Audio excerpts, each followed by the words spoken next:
Hello, I'm Ken Root from the Agribusiness Association of Iowa and working in the studios of WHO Television. To be able to talk with three gentlemen who are here in the studio with me who are part of a coalition that is now trying to see if Iowa can build a larger coalition to be able to deal with water quality issues. Now, they may not be a big deal to many people, but the quality of our water here impacts the quality of the water in the Mississippi River and all the way to the Gulf of Mexico. The three people joining me, in my view, is in itself quite a statement to have. On the left, Bill Northey, who is the Iowa Secretary of Agriculture. In the middle, Karl Brooks, Dr. Karl Brooks, who is the head of EPA Region 7, and Chuck Gipp, who is the head of DNR for the state of Iowa. Karl, let me begin with you, because having you here sitting between these gentlemen, randomly or otherwise, to me is of most interest. The Environmental Protection Agency has taken the lead on water quality through the Clean Water Act. Now it appears you're giving this state, at least, an opportunity to do some of its own work to see if it can improve that water quality without the overarching federal government reaching down and saying what we should do. How do you feel about this water quality initiative in the state of Iowa? The Environmental Protection Agency has always depended on the work of our state partners like Chuck's agency, and in this state where agriculture is so powerful, the 90+ thousand farmers in Iowa who know Bill and take Bill's agency very seriously are going to be our best partners in trying to get real water quality improvements across the state, especially in agricultural areas and watersheds that are heavily affected by crop production. So we've simply got to work with our state partners, and we've got to work with the folks whose actions affect the quality of water the most, and those are farmers in Iowa. Without being too technical, can you define your goals in the Gulf of Mexico or the water going into our rivers? Sure. In fact, those goals were well announced by Bill in his role as co-chair of the Hypoxia Task Force a couple of years back. This state needs to attain a cut of between 40 and 45% in the amount of nutrient pollution. That's nitrogen and phosphorus going out into the Mississippi and down on into the Gulf of Mexico.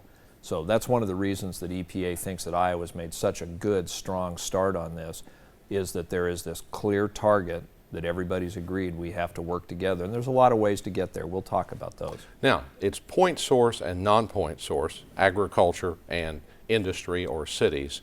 Do you think that either of them is more responsible for the degradation of water quality?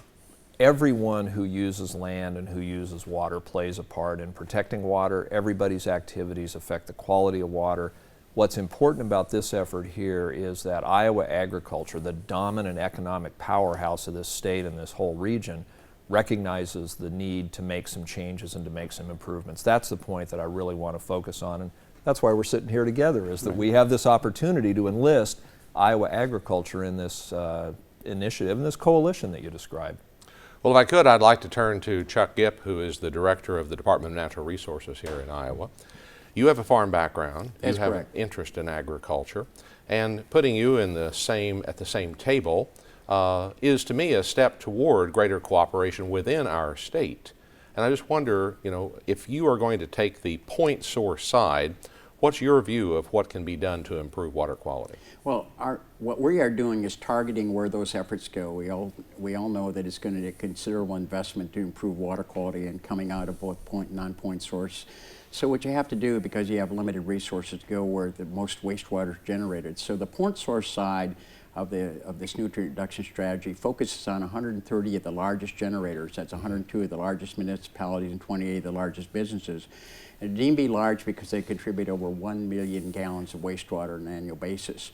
And so we know if we're going to make significant improvement, we have to go where that wastewater is generated. And so we're working with these permitted facilities and asking them to include in their wastewater improvement strategy reductions in nitrogen and phosphorus that comes out of the end of the pipe. So we know that that will have a significant impact on making the reductions we need to comply with the 45% goal. Bill Northey, let me turn to you as Iowa Secretary of Agriculture. Yours is the non-point side, that is agriculture in this state. You have years of experience, as Karl mentioned, on the Hypoxia Task Force. Do you see that Iowa farmers really want to be a part of some strategy that maybe doesn't reduce their nutrient use, but reduces their nutrient loss? Yeah, I really do. I think there are folks out there with various degrees of engagement. I think we'll see that as it goes forward.